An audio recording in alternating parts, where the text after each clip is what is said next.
Los comentarios, opiniones u otros mensajes emitidos por los participantes de los programas que se transmiten en la vía.cr son responsabilidad exclusiva de sus autores y no necesariamente compartidas por este medio.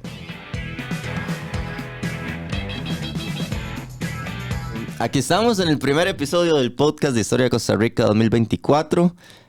Muchísimas gracias a los que nos están viendo y nos están siguiendo hoy. Quiero agradecer especialmente, antes de nada, a los miembros, a los que aunque estuvimos ahí en esas mini vacaciones se mantuvieron como miembros. Sí, muchas gracias. Muchísimas gracias.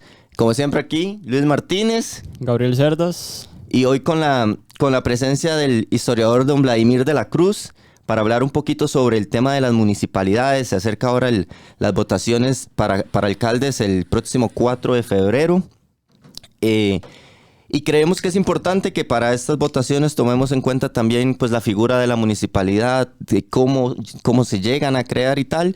Entonces, bueno, primero que todo, muchísimas gracias, don Vladimir, por estar acá, por acompañarnos. Y bueno, creo que podemos ser un poquito directos y la primera pregunta sería, ¿cómo nacen las municipalidades o la figura de la municipalidad? Primero, muy buenos días y muchas gracias por la invitación nuevamente y un feliz año a todos quienes nos están compartiendo hoy, aunque sea ya casi el mes de febrero. Pero el año lo celebramos todo el año. Eso sí. Las municipalidades llegaron con los españoles en la forma en que originalmente, cuando España, digamos, para decirlo de esta otra forma, cuando España se encuentra un continente que no conocía, y la inmensidad del continente la dividieron en virreinatos. Primero 2 virreinatos, el de Nueva España, donde estuvimos nosotros siempre, que se extendía desde Costa Rica prácticamente hasta las Filipinas y la isla de Taiwán. Imagínense en lo que daba vuelta a México y se proyectaba por el Pacífico hasta allá. Taiwán incluso fue llamado Formosa, que quería decir hermosa, isla hermosa. Fue el virreinato más grande que tuvo España. España.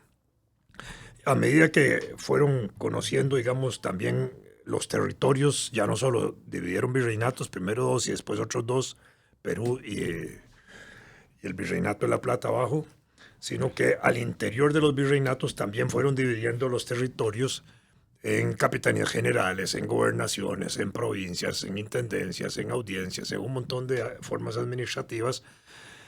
Detrás de cada cual siempre había un funcionario político a cargo y funcionarios militares y funcionarios tributarios y todo. ¿Por qué? Porque era una manera de ejercer control sobre territorio y sobre población, ¿verdad?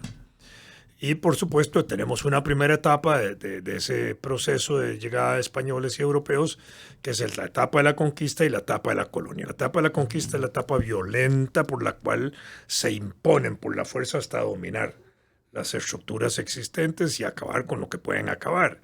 Y la etapa de la colonia, cuando ellos se organizan ahora sí para explotar esos territorios con esa mano de obra ya sometida y de acuerdo a la riqueza, y ahí España incluso divide la actividad productiva de toda la región de acuerdo a las particularidades que ellos ven, y entonces van creando también áreas monoproductoras en distintas regiones del continente, y así también nos crearon a nosotros como países monoproductores después de la independencia.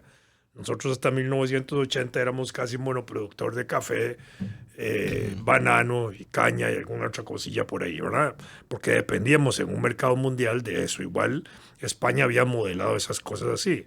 Políticamente, la estructura de gobierno fue de violencia política, donde se impusieron las autoridades, pero a medida que van estableciendo las comunidades españolas, también van organizando esas comunidades españolas de acuerdo a la tradición española.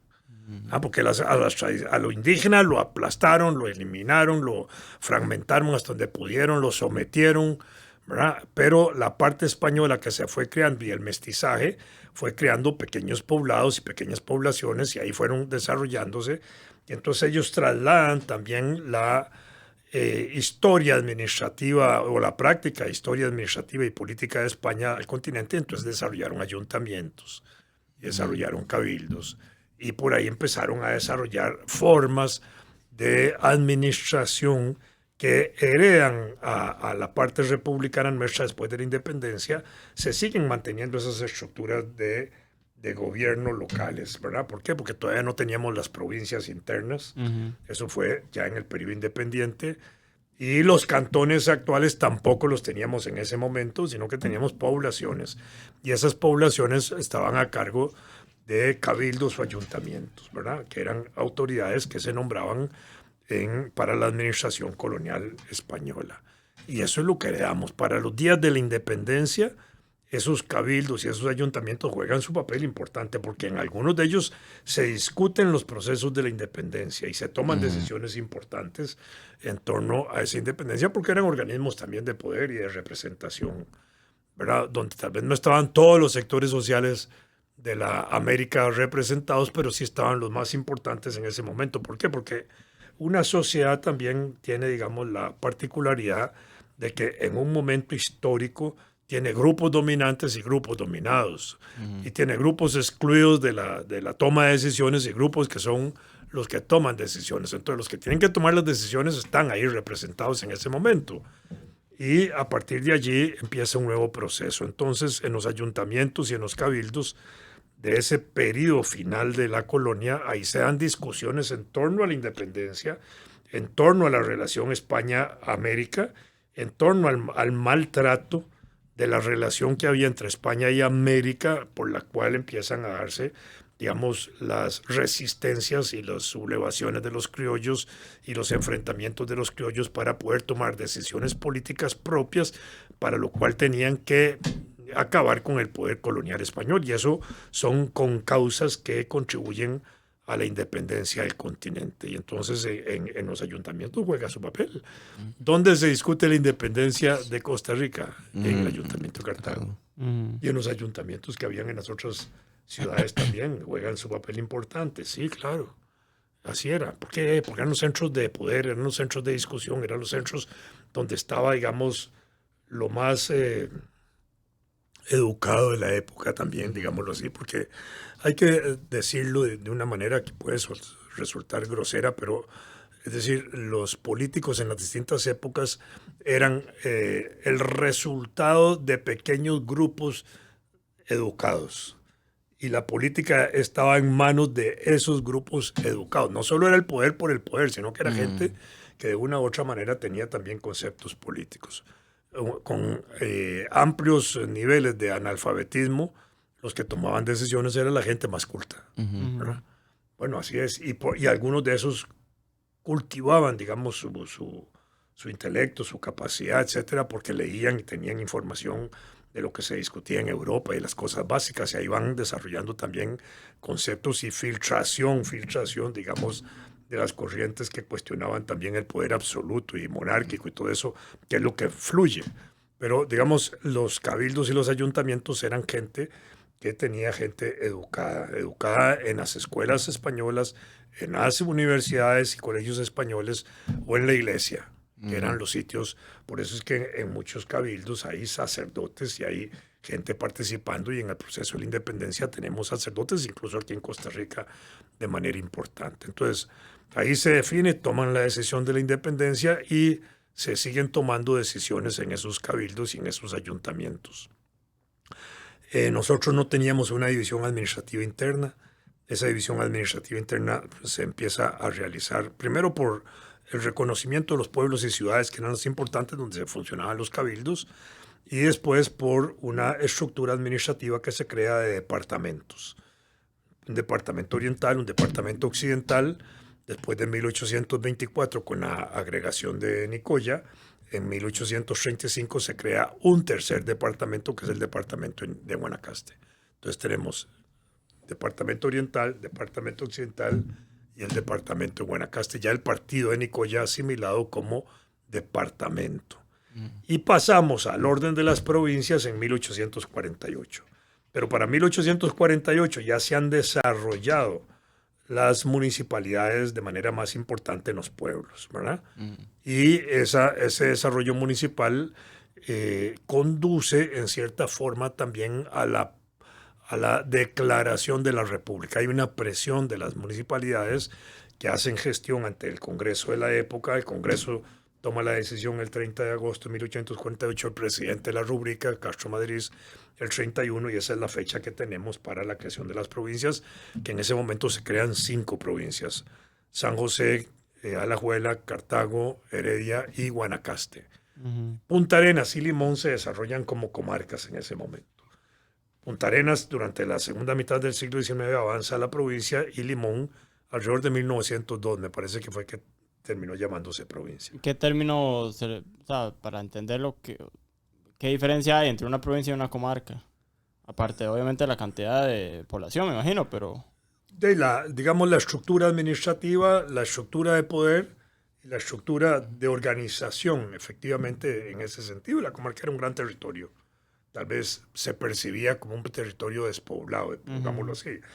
Pongámonos en 1848, cómo se veía Limón.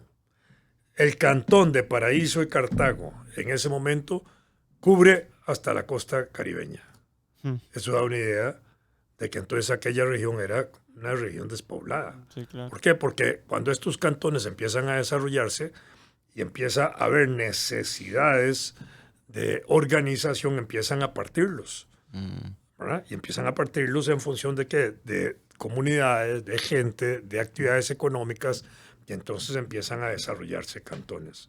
Pero en un momento determinado, el cantón de Paraíso es ahí, el mismo que está ahí, pero cubría toda la parte caribeña del país, llegaba hasta la costa. Entonces eso da una idea de eso, por eso son las diferencias.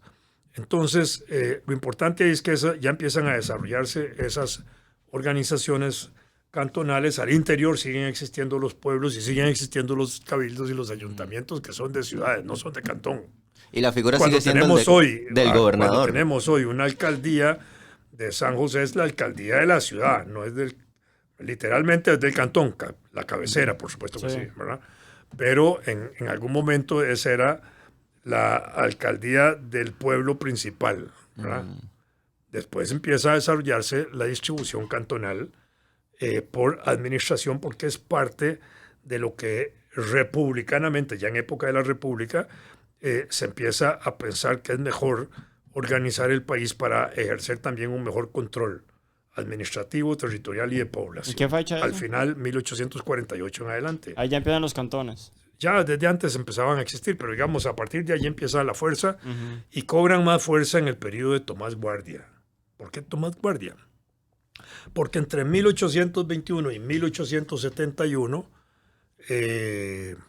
digamos, tenemos procesos políticos, tenemos nombramientos de jefes de Estado, tenemos nombramientos de diputados al Congreso de la República, tenemos nombramiento de diputados al Congreso Federal, tenemos nombramiento de presidentes federales, en fin, tenemos autoridades políticas que hay que nombrar, ¿verdad? Y eso pues tiene su peso. ¿Por qué? Porque todo el mundo ya presiona. Si no tenemos autoridades intermedias entre el presidente o el jefe de Estado, y ahí la presión por eso es muy grande. Sí, claro. Y por otro lado, porque empiezan a desarrollarse las clases sociales en Costa Rica, ya en el periodo independiente.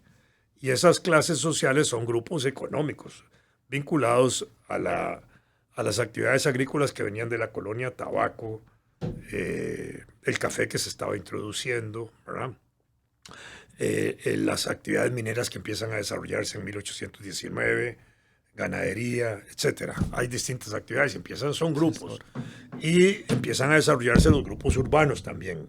Y estos grupos urbanos y estos grupos económicos que hay en el país, de una u otra manera, también empiezan a tener interés en ejercer un control político de la región que tienen, donde están viviendo. Sí, Y claro. empiezan a darse. Y tenemos constituciones. 1821, la del Pacto Social Fundamental, esa tiene 2 modificaciones, el primero y el segundo estatuto político. Después tenemos las constituciones del 23 y en adelante, la del 24, la federal, etcétera. Y ahí siguen hasta 1871, con la cual tenemos 11 constituciones. Y cuando tenemos 11 constituciones en un periodo tan corto de 50 años, en promedio una cada 4 años y 8 meses, más o menos el promedio, algunas duraron 10 años, otras duraron muy poco. Eso significaba una lucha política interna muy fuerte, que se resolvía con cambios en la Constitución. Para, digamos, la Constitución como cuerpo normativo es muy parecida. Todas son muy parecidas, tienen la misma estructura. Define territorio, define población, define derechos, define cómo se hacen las leyes, define los poderes del Estado, define quiénes pueden estar en los poderes, cómo se ya accesa, el proceso de la formación de las leyes. Eso es más o menos la esencia normativa o estructura de cómo se constituye una constitución. Entonces, cuando tenemos eso, alguien podría decir, pero tantas constituciones eran tan diferentes. No, no eran tan diferentes, eran muy parecidas. Eran detalles. Detalles que eran como la salsa del proceso político en el cual se provocaba un conflicto interno para provocar una adecuación de la Constitución a la necesidad política. Porque hay 11 constituciones, pero en ese periodo hay 60 y pico de conflictos internos, políticos, internos, militares, alzamiento de las ciudades, invasiones extranjeras, Morazán, los filibusteros, la guerra de la Liga, el desarrollo de la capitalidad en San José, un montón de conflictos. Y todo eso y ahí tenía que irse ajustando también dentro de ese proceso constitucional. Y entonces ahí teníamos una crisis de gobiernos de corta duración. A partir de 1847 ya empieza a normalizarse la parte del poder central, poder ejecutivo. De hecho, desde 1849 en adelante se elige por periodos de 4 años casi ininterrumpidamente. Ya a partir de ahí tenemos una estabilidad en el poder ejecutivo. A nivel cantonal empezaban a desarrollarse esas luchas. Y Tomás Guardia, con una visión muy especial, me parece a mí, de la vida política del país, fortalece el régimen municipal para, digamos, diluir la lucha por el poder central y dar poder local. Entonces, cuando alguien se preocupa más bien por ser el dirigente de una localidad, ya no el dirigente nacional, diluye mucho y eso produce también una constitución política, la del 71, que es reformable de manera muy fácil. Es una constitución flexible, las constituciones llaman flexibles o rígidas, dependiendo si se pueden modificar fácilmente o no. En ese caso la del 71 es flexible, tiene capacidad de modificación y esa modificación permite también dirimir, evitar el conflicto interno hacia el poder central, distribuir poder y facilitar el poder central, porque la Constitución del 71 también es muy presidencialista, un poder central poderoso, fuerte. Congreso también, ahí está. En algún momento tuvimos Senado, en 3 ocasiones por breves periodos, no tiene ninguna importancia esa figura en el país, pero el Congreso y la presidencia fueron los temas centrales, y la presidencia, con el fortalecimiento de las municipalidades, adquiere más poder y desarrolla, digamos, poder local. Y surgen gamonales, y surgen caudillos, y surgen un montón de figuras políticas que eran esos líderes regionales que teníamos nosotros. Después se crearon las gobernaciones, que era como el presidente de la provincia, digamos. Esas gobernaciones existieron hasta 1998, ahí se acabaron. Y con el último gobernador aquí de San José prácticamente se acabaron las gobernaciones como estructura política. Actualmente hay gente que cree que hay que volver a las gobernaciones. A mí me parece que ya es como muy desusado en un país como el nuestro volver a las gobernaciones, porque eso es como crear una república, una pequeña república donde el gobernador sí tenía peso sobre los cantones. En este momento no tendrían ningún peso. Es una figura como federal, ¿no? Correcto, es una figura federal. Y elegir un gobernador significaría casi que el gobernador tuviera influencia directa sobre todos los municipios de su provincia, y eso no funciona hoy aquí así. Entonces me parece que eso es una figura ya muy en desuso. Sin embargo, hay gente que cree que hay que ir avanzando a eso. Bueno, esa es una discusión. Entonces se eliminan las gobernaciones y se tiende a fortalecer más el régimen cantonal. Y por supuesto, entonces se pasaron los jefes políticos, los delegados presidenciales, un montón de figuras que tenían que ver con ese nuevo cambio que empezaba a estructurarse. Y al mismo tiempo el proceso electoral seguía fortaleciéndose, digamos, con normas en que se pasaba de un voto público que no era secreto, donde se escogía un elector, y ese elector escogía a su vez a otro elector, segundo grado, y estos eran los que tomaban decisiones para el nombramiento final, como sucedió hasta 1913 con el voto que era indirecto y público todavía. Y ahí el voto directo en 1913 y en 1924 el voto secreto, ¿verdad? Que ya le da una categoría diferente a la situación del sufragio, porque se vota por conciencia, mientras que el voto público permitía la presión directa sobre los electores. Por eso se podían saber resultados electorales. ¿Por qué? Porque también el proceso electoral no se resolvía en un día, sino que a veces duraban varios días para resolverse por las distancias, por las incomunicaciones, por las dificultades de comunicación, por lo que fuera. Y entonces había que ir recogiendo votos y entonces sabían resultados. Cuando se producen los sucesos del 7 de noviembre de 1889 es porque se sabe el resultado. Y entonces se prevé que puede haber un triunfo de un candidato y al mismo tiempo por una maniobra militar que hace el gobierno se interpreta que puede haber una intención de evitar el resultado y se mueve la gente el 7 de noviembre para asegurar el resultado electoral que ya se sabía cómo era. Por eso es que funcionamos así. Entonces ahí va con eso. Después se llegó a la fórmula del 40% de la votación para decidir procesos nacionales, ¿verdad?, de presidente. Y eso también le dio estabilidad al gobierno. ¿Por qué? Porque cuando la elección era por el 50% más uno, eso significaba una dificultad de solución de nombramiento de un presidente. Entonces los resultados se pasaban al Congreso y el Congreso tenía la última palabra en decidir eso. Podía escoger dentro de los candidatos que participaban o como se hizo con Alfredo González Flores, que no siendo el candidato, porque los candidatos eran Rafael Iglesias, Máximo Fernández y el doctor Carlos Durán, ¿verdad? En ese caso ninguno saca los votos, no se ponen de acuerdo en el Congreso para escoger entre ellos. Entonces el Congreso toma la decisión de nombrar los designados, que eran los vicepresidentes, que lo podía hacer el Congreso, y una vez nombrados llama a ejercer a uno de ellos la presidencia, ¿verdad? Ese hubiera sido el mecanismo que debió haberse aplicado en 1948, porque esa era la ley vigente en ese momento. No hay acuerdo. No había segunda ronda. No hay acuerdo, no hay segunda ronda. El Congreso tiene que tomar la decisión, un Congreso dominado por comunistas y calderonistas. Probablemente no hubiera habido acuerdo, entonces a la larga hubiera habido una fórmula de negociación. Existían nombres en ese momento para buscar esa fórmula de negociación, entre ellos el doctor Julio César Ovares, y habían otros por ahí, y que se mencionaban. Sin embargo, se impuso la candidatura de Calderón y se va a la guerra civil. Y así es como entramos en ese proceso. Pero entonces, ahí tenemos esa situación particular, y los cantones se movían aparte. Para los cantones ya no había 40%, ahí gana por proporción como se hace ahora, ¿verdad? Por número de votos, igual que como se integra la Asamblea Legislativa. No hay proporcionalidad del resultado electoral, sino que por número de votos se asignan las plazas de diputados, por número de votos se asignan las plazas de miembros de los consejos distritales y los consejos cantonales, y por mayoría de votos se elige al alcalde. Aquí no funciona el 40%. Es una cosa interesante, y esto lo digo para entender que el alcalde es como el presidente del cantón, ¿verdad? Y el consejo municipal es como la asamblea legislativa del cantón, para hacer el paralelismo. De manera que si en el alcalde no se elige por el 40%, de pronto, ¿por qué hay que elegir el presidente con el 40%? Perfectamente podría jugar la mayoría. O sea, la simple mayoría, el que gana, gana. Se acabó. Sí. Y eso simplificaría mucho. Sin embargo, ahí hay, digamos, un peso político de consideración de que la presidencia pues debe tener cierta calidad y cantidad de votos.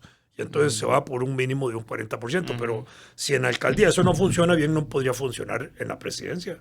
Y no pasaría nada en este país. Porque al final, si uno ve el resultado electoral nacional con relación al volumen total de los votos, ¿verdad?, al final los presidentes terminan siendo electos entre un 16% y un 30%. De manera que ahí del total. Sí. Así que ese no es un problema material para tomar una decisión. Lo importante de la decisión política es que quienes participan en el proceso electoral acepten el resultado. Y no importa quién gane, porque se acepta el resultado y ese ganador se interpreta como el representante de todos, como se hace a nivel cantonal. El candidato, alcalde, ganador, independientemente si gana con 6,000 votos, para decirlo así, de 180,000, es el representante de todos. Bueno, esto para ponerlo en el escenario real de las cosas, ¿verdad? Entonces así es como tenemos esta situación particular. Entonces, los cantones hoy son eso, ¿ve? Y hoy tenemos una desigualdad cantonal, desde un cantoncillo, para decirlo con toda con todo el tono despectivo que puedo decirlo, de 6.000 habitantes hasta cantones que tienen 300.000 habitantes y tienen el mismo peso, el mismo contenido, la misma fuerza. Y entonces, como yo digo, con esos cantones como el de Grecia, que se crió el nuevo de Grecia, y esos otros que se separaron ahora, son más pequeños que un barrio de Atillo, que una de las ciudadelas de Atillo. Para usted hay muchos cantones. Hay muchos cantones. Yo pienso que sí. Yo pienso que más bien deberíamos ir a una división administrativa provincial. Dividir más las provincias. Por ejemplo, agarrar, por poner ejemplos que se pueden más o menos visualizar fácilmente. Punta Arenas, que es una provincia extensísima, ¿verdad? Desde Lepanto y Cóbano y Paquera, que le da la vuelta al Golfo, baja toda la provincia hasta Punta Burica. Eso se podría dividir en 2 o en 3 partes. Punta Arenas Norte, Punta Arenas Central y Punta Arenas Sur, para poner ejemplos así sencillos. Sí. Y solucionamos un problema grandote. San José, toda la zona de Pérez Celedón y esos cantones que están por ahí, en una sola región. Todos los santos, son como 5 santos que hay por ahí, todos esos en una sola región. Por poner ejemplos. San Carlos y lo que se llama la zona económica del norte, que es una zona que está muy bien delimitada administrativa, económica y culturalmente, que son los Chiles, Guatuso, todos esos cantones, pueden ser San Carlos, una región que funciona como región, ya podría ser un solo cantón. La parte de San Ramón, Palmares, Esparza, todos esos cantones que están ahí de Alajuela, podrían ser otra. Lo que es la parte de Heredia, Sarapiquito, esa parte que está ahí cruzando el Puaz, la montaña esa, puede ser otra parte. Limón, igual, Limón Sur, Limón Norte y la parte de Siquirres. Podríamos perfectamente agarrar y dividir esa cosa de esa manera.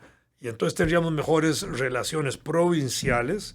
Provincias pueden ser más pequeñas territorialmente, pero con mayor representación política y ciudadana, me parece a mí, provincial para efectos también de la nominación de diputados. Yo he venido hablando de que algunas de estas cosas se pueden hacer incluso para el año 26 sin acabar con el desarrollo provincial que tenemos. Por ejemplo, los diputados se eligen nacionalmente, pero electos por provincia. Entonces, una provincia como San José elige 19 diputados con 20 cantones. Pero, ¿cómo integramos la lista? 1, 2, 3, 4, 5 y ahora alternando hombre, mujer, mujer o mujer, hombre, hombre, ¿verdad? Como sea, ¿verdad? Si una provincia como San José elige 19 diputados, pongámoslo para el ejemplo 20 diputados, ¿verdad? Y supongamos que son 400.000 habitantes, entonces correspondería a un diputado por cada 20.000 habitantes, ¿cierto? Entonces, si esa distribución de toda la provincia que tiene 400.000 habitantes se agarra por los datos que se tienen del registro civil, que son al día, datos al día, cuántos habitantes hay en cada región del país, en cada pueblo, en cada ciudad, en cada provincia, en cada distrito, etc. Y entonces se dice, bueno, estos 400.000 votos para elegir 20 diputados, vamos a dividirlos de manera que haya un diputado por cada 20.000 habitantes, ¿cierto? Entonces agarramos, estos 3 cantones tienen 20.000 habitantes, pero este solo tiene 20.000. Estos 2 tienen 20.000 y estos otros 2 y así. Entonces, en una misma provincia. Entonces, el tribunal perfectamente podría decir, bueno, estos 20 diputados los vamos a distribuir de esta manera. Estos 3 cantones eligen 1 o 2. Estos eligen 1 o 2. Eso le daría la misma cantidad de diputados, pero le daría una mayor representación directa, participativa, ciudadana a las regiones. Y no en este momento que los primeros 5 que encabezan una papeleta provincial representan 3 cantones y el resto queda ahí en la cola. No, aquí no. Y desde el punto de vista de la representación paritaria femenina, se mejora todavía más la representación. ¿Por qué? Porque tendría que ir la paridad igual en cada núcleo de estos y en cada núcleo de estos y en cada núcleo de estos. Entonces, en una regioncita ahí de Los Santos, para poner el ejemplo otra vez, y en Pérez Celedón, de pronto van mujeres encabezando que en la papeleta general nacional provincial de pronto no irían encabezando de esas regiones. Entonces le da fortaleza. Bueno, esos son temas, digamos, que yo los planteo y los abordo de esa forma. ¿Por qué? Porque eso tiende a mejorar la representación democrática. Ahora que pasen las elecciones estas, voy a empezar a escribir sobre esa otra división para ir hacia la del 26, ojalá con ese proyecto. ¿Por qué? Porque ese es un proyecto que queda en manos del tribunal. El tribunal perfectamente puede hacer eso sin alterar el orden constitucional ni legal, porque lo que él tiene que hacer el tribunal es garantizar que los diputados de una provincia se elijan de la mejor forma representativa posible, y esta es la mejor forma que yo creo que tiene en este momento la posibilidad. Entonces en eso yo voy a empezar a fregar y a molestar con mis planteamientos en esa dirección. Eso ya lo sabe el tribunal, eso lo han conocido en el tribunal. Puedo asegurar que simpatizan con la idea, pero no es suficiente. Sí, no, y creo que la representación nacional en general sería muchísimo mejor. Se mejora todo, la de mujeres y todo. Entonces, ahí es para que todas las mujeres se involucren en eso, porque ahora sí. Entonces, la mujer aquí de Los Santos va a tener su papel. Y la de Pérez de León va a tener su papel. Y va a haber menos abstencionismo. ¿Por qué? Porque se mueven los cantones directamente a nombrar sus propios dirigentes locales. Correcto. Ya no tienen que ir en Los Santos a votar por el carajo que representa a San José. No, van a votar por lo de ellos. Y las cooperativas de ahí, los grupos de ahí se mueven y toda la cosa. Eso le va a dar más vida democrática al país. Bueno, eso es lo que yo creo. Y en eso voy a trabajar en lo que pueda en los próximos 2 años, fregándole la vida a medio mundo. No los 2 años, solo el 24 y el 25. No, el 24, solo el 24. Solo este año queda para fregar con eso. ¿Por qué? Porque enero del próximo año el Tribunal Electoral hace el calendario, publica el calendario de las elecciones del 26. En el caso nuestro, nosotros tenemos un régimen electoral muy sólido, muy firme, muy seguro, de mucha certeza, en el sentido de que la gente sabe a qué atenerse. Y cuando el 1 de enero el tribunal publica el cronograma electoral, no se varía. Entonces, de aquí a diciembre, el tribunal debería tener una decisión importante sobre la integración de las papeletas de diputados para la elección del 26, porque ya lo que es el nombramiento de diputados, que puede estar ahí cronológicamente definido, no importa si eso se hace en los primeros 6 meses del 25, digámoslo así. ¿Por qué? Porque ya con reglas del tribunal eso no hay ningún problema, porque no se altera el marco provincial. Nada más se alteraría para los partidos políticos la parte interna, que tienen que hacer más calidad y más lucha interna regionalmente dentro de una misma provincia. Yo creo que eso va por ahí. Entonces, eso es lo que hay alrededor de esto. Y el proceso electoral. Ahora, la parte municipal que nos interesa el próximo domingo, ¿qué es lo que nos interesa? El tribunal viene hablando de un pedacito de Costa Rica. Yo creo que es equivocado decir un pedacito. Es una república. Cuando tenemos cantones, hablamos de repúblicas cantonales, de gobiernos políticos cantonales, de representación política en el cantón, que elegimos un alcalde que es el equivalente al presidente en el cantón, que elegimos un consejo municipal que es el equivalente a la asamblea legislativa en el cantón, consejos distritales que son equivalentes a asambleas legislativas en los distritos que no funcionan. Porque si algo no funciona en el país son los distritos. Y quizás tienen una representación de voz en el consejo municipal importante, porque se oyen las comunidades ahí más lejanas, lo que sea, lo más cercano al pueblo, pero no toman decisiones importantes porque los consejos distritales no se les ha dado la fuerza política que tienen. De acuerdo al código municipal, los consejos distritales son órganos de poder muy importantes. Lo que se toma en decisión en un órgano distrital técnicamente es obligado para el consejo cantonal. Pero no se usa. Y lo que se toma en el consejo cantonal es una decisión importante de tipo político que los ciudadanos casi no tienen acceso. ¿Por qué? Porque los cantones, los consejos cantonales pasan como muy distantes de la realidad inmediata de los habitantes. Los consejos cantonales tienen instrumentos muy poderosos de consulta. El cabildo, abierto, cerrado, abierto, cuando es para que toda la población participe, el cerrado cuando se hace para comunicar decisiones del ayuntamiento o del consejo en este caso. Tenemos el referéndum y el plebiscito, que son institutos jurídicos muy importantes de democratización y participación ciudadana que funcionan desde 1970 en el Código Municipal y que a los efectos casi no se usan. O sea, hay referéndum, las municipalidades pueden hacer un referéndum si quieren. Y plebiscitos. Y nunca han hecho, o sea, de las, ahorita hay 83, No. 84, Cuatro. ninguna ha hecho ninguno, nunca. Sí, se han hecho. Se hizo uno para destituir la autoridad al alcalde de Pérez Celedón. Se hizo otro para destituir al alcalde de la Unión de Paraíso de Cartago. Lo ganó el alcalde, se quedó.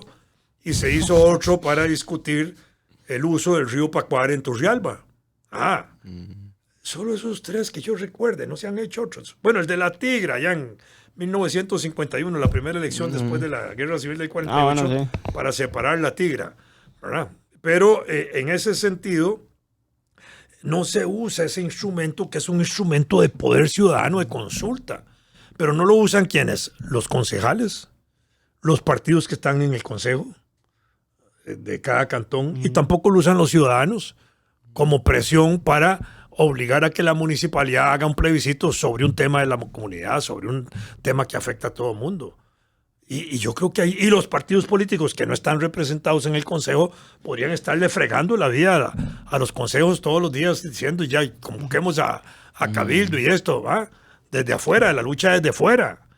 ¿Por qué? Porque los consejos municipales son pequeñas repúblicas, los cantones son pequeñas repúblicas y los ciudadanos de un cantón son los ciudadanos de esa república, donde tienen poder político, tienen poder de representación, tienen poder de decisión, tienen un poder de convocatoria de plebiscitos y referéndum que no se hacen. Y podrían tenerlo. Uh-huh. Y entonces empodera a la gente, pero aquí a nadie, digamos no a nadie, a los partidos políticos tradicionalmente no les ha interesado empoderar a la gente, darle poder a la gente. Porque el poder no es ir a votar 2 minutos el próximo domingo. El poder es tener capacidad de influir de manera directa en la toma de decisiones en los consejos municipales, que se hace a través de los representantes, por supuesto, pero a través de la acción directa de los ciudadanos, que pueden ir por la vía del plebiscito, del referéndum, de los cabildos que se pueden solicitar para discutir temas que deberían ser obligados en ese sentido para la municipalidad en el caso de que así se resuelva. Por otro lado, tenemos un problema de disfuncionalidad, digamos, administrativa cantonal, me parece a mí, que es el alcalde por un lado y los miembros del consejo del otro, aunque sean del mismo partido. ¿Por qué? Porque en el caso es igual que con el presidente de la República. Elegimos el presidente de la República con un programa, con una propuesta, con promesas del presidente de la República que en la práctica casi no se pueden ejecutar. ¿Por qué? Porque vienen programas funcionando, que hay que echarlos a andar, y el presidente de la República entra el 8 de mayo a tomar el poder con un presupuesto de todo ese año donde está tomando el poder que se lo fijó el gobierno anterior en noviembre. Entonces, durante el primer periodo de gestión, todo el primer año, el año 23 para el caso nuestro, el presidente Chávez tiene que manejarse con el presupuesto que le impuso el PAC. Y no puede cambiarlo, tiene que darle continuidad a eso. Es en el 24, este año, cuando el año pasado, y el 22 al 23, ya él puso su propio presupuesto, y en el 23-24 ya fijó su propio presupuesto y puede tener directrices sólidas sobre su proyecto, ¿verdad? Igual sobre el próximo año 25. Pero en el 25, el presidente Chávez elabora un presupuesto calculado para el 26 que al presidente del 26 le toca ejecutar. Igual pasa en las municipalidades. Vienen con propuestas así, los alcaldes entran con un programa que tiene que ver cómo empata con lo que existe y cómo empata con las iniciativas, ahora sí, de los miembros del consejo, que tienen su propia dinámica, que van representando partidos, que van representando sus propias iniciativas, que heredan la práctica de esos partidos en los propios consejos municipales y que tienen que darle continuidad o que llevan cosas nuevas. Y entonces aquello no empata muchas veces. Por eso es que los consejos municipales a veces se entraban en su funcionamiento y en sus decisiones políticas más importantes. Y por eso son intrascendentes también, porque no juega. No hay un vínculo directo entre alcalde, población, consejos, concejales y población, partidos políticos que están en alcaldía, que en alcaldía el partido político tiene beligerancia política, para decirlo de esa manera. Al alcalde no se le impide, digámoslo así, participar en eventos políticos como si se le impide al presidente. ¿Y por qué no hacemos uso de eso? Yo creo que eso hay que hacerlo. Yo una vez fui invitado en el año 2001, ya no me acuerdo, por el Partido Comunista de Portugal a asistir a su congreso. Y de paso fui invitado a la Universidad de Salamanca para participar en una mesa redonda en España, ¿sí? Entonces yo paso a Lisboa y cuando yo llego a Lisboa encuentro banderas rojas del Partido Comunista por todo lado en las calles y yo decía, ¿qué es esta cara tan rara? Yo nunca había visto eso en ninguna ciudad. Y era que la alcaldía de Lisboa la tenía controlada el Partido Comunista. Y ahí se estaba realizando el congreso. Y entonces todas las calles principales de Lisboa estaban con banderas del Partido Comunista y nadie protestaba por eso. Era parte de la vida política normal, que si hubiera sido otro partido el que estaba ahí y era otro partido el que estaba haciendo el Congreso, posiblemente hubieran hecho lo mismo. ¿Verdad? Bueno, en ese caso eran banderas rojas, pero esto para entender lo que es una presencia política en una ciudad. Aquí los partidos que gobiernan la alcaldía, o el alcalde, para decirlo de esa manera, no puede hacer eso. Aquí el alcalde hace eso y se le brinca a todo el consejo municipal. Claro. ¿Que ¿Por qué hace eso? Claro. Depende. Yo soy el alcalde, yo puedo hacer esto, yo puedo darle publicidad a mi actividad política, sí, claro. Pero no se acostumbra. Un alcalde puede salvar un partido político. Por supuesto, digamos. Pero además se exponen también. En este caso también los alcaldes que así actúan se exponen más. Se exponen más a la crítica, al análisis crítico, al control político, a evitar que público. Puedan hacer chorizos y corrupciones y todo eso. Se exponen más. Bueno, mejor calladito. Sí. Tal vez si vemos ahí eso, Vladimir, ¿cómo se compone una municipalidad? Tal vez un poco las facultades de los... ¿Cómo se compone la municipalidad? Alcaldes, por los elección. síndicos, regidores. Por elección. El número de concejales varía creo que es entre 7 y 13 más o menos, dependiendo del tamaño de las municipalidades. Y eso se elige proporcionalmente al número de votos recibidos por las papeletas de candidatos de los distintos partidos. Igual que como se distribuyen los diputados, si para elegir un alcalde se requieren 10,000 votos, entonces hay 11 votos, 11 alcaldes, 11 concejales, hay que tener 110,000 votos para elegir a todos, y si no, eso se distribuye proporcionalmente de acuerdo al número de votos que ha tenido cada partido. Ahí es por mayoría de votos, como se hace con los diputados, no es por proporción, ¿verdad? Y ahí se van eligiendo y así se integran las bancadas. En el caso de los concejales, tenían posibilidad de reelección consecutiva a los alcaldes. Ya se cerró ese portillo. En este momento solo hay cerca de la mitad de los alcaldes que fueron removidos y la otra mitad que es nueva, entra nueva, y otros que reeligen por única vez. Ya en la próxima elección esos van para afuera y entran nuevos. Los que están ahora pueden elegirse por una vez y así va jugando ahora, pero eso siempre pone en juego esa parte. A nivel de los concejales igual. Antes había una tradición de concejales reelectos permanentemente, si tenían los votos. Si eso es bueno o es malo, esa es la pregunta. Yo pienso que la reelección no es mala, sinceramente lo pienso. Puede ser que se ponga plazo para la reelección presidencial o para la reelección de alcaldes, está bien. Pero no es malo. ¿Por qué? Porque permite darle continuidad a un trabajo. Es que cuando una persona es nombrada para 4 años con la dificultad del presupuesto que ya les expliqué del primer año, que no lo están manejando ellos, y para la dificultad del último año de su gobierno, que tampoco, porque la mitad de lo que van a hacer va para el siguiente gobierno, en realidad solo tienen 2 años y medio de ejercicio propio. Entonces, si se quiere realizar una obra, ¿qué importa que se le dé posibilidad a un alcalde bueno para proyectarse? Al final la gente tiene el poder en sus dedos y en su voto, en el sentido de que si no les gusta el alcalde lo cambian, y si les gusta démosle posibilidad de que continúe, si hay una buena obra del alcalde y del consejo, reelijamos. En el caso del Consejo, podía reelegirse. Antes de 1948, los diputados podían reelegirse ininterrumpidamente. Voy a ponerlo en términos de la izquierda, que a veces es muy quisquillosa para no permitir la reelección. Manuel Mora Valverde, el jefe del Partido Comunista, fue electo consecutivamente desde 1934 al 48. Eso era malo, ¿no? Y es que crea Eso una era carrera. parte del proceso electoral de la época, sí. ¿Y era bueno el diputado? Sí, muy bueno. ¿Y por eso se reelegía? Bueno, esa es la posibilidad real. Si hay un diputado malo, no lo reelige la gente. Y tampoco el partido que se está jugando puestos en la Asamblea Legislativa o en el Consejo Municipal no va a poner un mal candidato a no reelegirse, pierde. Tienen que mantener los buenos para poder jalar votos y eso.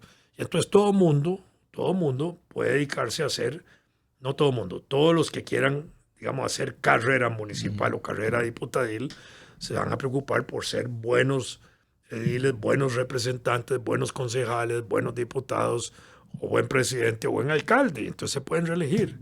En ese sentido, yo soy partidario de la reelección. Tenemos un proceso en que no permite la reelección presidencial ahora, ¿verdad? Desde 1948, pero antes sí se permitía. Entonces, en ese sentido es que funcionamos nosotros. Pero yo sí soy partidario de eso. Y creo que eso le haría bien al país. Lo que pasa es que no hay que verlo con tanta mezquindad. Y yo pienso, tal vez los partidos que ganan no son los de mi simpatía, pero eso no me impide pensar de que lo mejor es que haya una continuidad, por lo menos de un gobierno, para darle margen al presidente y a ese partido de que haga obra y no que interrumpa cada 4 años, porque incluso cuando ha habido partidos que se reeligen, Figueres, Oduber, Luis Alberto Monge, Oscar Arias, Laura Chinchilla, Miguel Ángel Abel Pacheco, por poner ejemplos así, Guillermo y Carlos, cuando cambia en un mismo partido el presidente, de pronto no hay continuidad de obra del gobierno anterior, porque cada presidente va con su propia buchaquita. ¿Por qué? Porque hemos llegado a un punto donde esos partidos políticos no tienen una visión de país de partido político.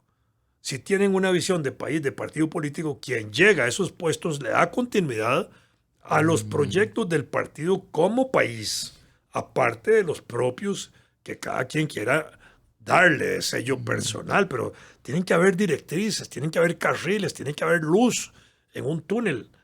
Y a veces aquí no lo tenemos. Pero está bien la reelección indefinida. La de alcaldes y eso. ¿Sí? A mí me parece que sí. Lo que pasa es que lo que ha habido es un empeoramiento, ha habido un debilitamiento de esas estructuras políticas porque se metió la corrupción, en algunos se ha metido el narcotráfico. Entonces, cuando se mete la corrupción y todo esto, entonces las cosas empiezan a fallar. Porque el ejemplo que todo el mundo puede ver y sabe es el de Johnny Araya, que lleva 30 años ahí en la municipalidad de San José. Y yo no vivo en San José, pero todo el mundo dice que, bueno, y solo hay que pasar por San José, ¿verdad? Para ver cómo está la ciudad. Bueno, al final de cuentas, no importa si lleva 30 años o no, como alcalde 20 y pico, pero como funcionario y ejecutivo y otras suma 30, digámoslo así. El problema en ese caso, digamos, de Johnny es que tal vez él no supo, digamos, proyectar su imagen de alcalde en obra pública del cantón. Pues, tiene ahí sus cosas que le permiten los votos. Tiene públicos cautivos que le han permitido sus votos. Los atillos y algunas cosas así, y otras las ha descuidado. Pero un alcalde que se preocupa para ser un buen alcalde y tener hasta una proyección nacional de candidato presidencial, como también fue Johnny, es para que haga de la alcaldía su trampolín. Y eso, por ejemplo, yo digo en los partidos pequeños, un partido pequeño que gana una alcaldía debería concentrar todo su esfuerzo en esa alcaldía, todo su esfuerzo, aunque sea provincial o nacional. Si es provincial, para demostrarle a la provincia que lo que se hace en esa alcaldía bien, con ese partido gobernando en esa alcaldía, va a ser para toda la provincia igual. Y de la misma manera para proyectar a la visión nacional. Mire, lo que estamos haciendo en esta alcaldía, que lo estamos haciendo así bien, con una gente feliz en el cantón, con esto y con otro, con estos programas y esto, es lo que queremos hacer para el país. Entonces proyecta, ¿verdad?, una imagen. Eso no se hace. Porque los partidos políticos también son partidos que primero son ad hoc para la ocasión. se nombran nada más Para el momento. Para el momento, exactamente. Y segundo, no tienen esa proyección de visión nacional. Y tampoco tienen locales cantonales. Vamos a ver si tenemos un partido que gana, que tiene peso ahí, que tiene representantes en el cantón central de San José, para ponerlo de esa manera. Ese partido ABC, digámoslo, el partido ABC, debería tener un gran local ahí en el cantón central de San José, y abierto todos los días y con funcionarios ahí trabajando y haciendo conferencias una vez a la semana sobre lo que está pasando en el cantón, con acceso al público libre, etcétera, con mesas de prensa del partido sobre los problemas del cantón, y educan y crean vínculos y crean espacios. Aquí nada de eso se crea. Y entonces aquí son como cosas del momento. Entonces vamos a la campaña municipal con una situación en que no conocemos bien la situación de los partidos, no conocemos bien la situación de los problemas, porque los problemas nacionales tapan mucho los problemas cantonales.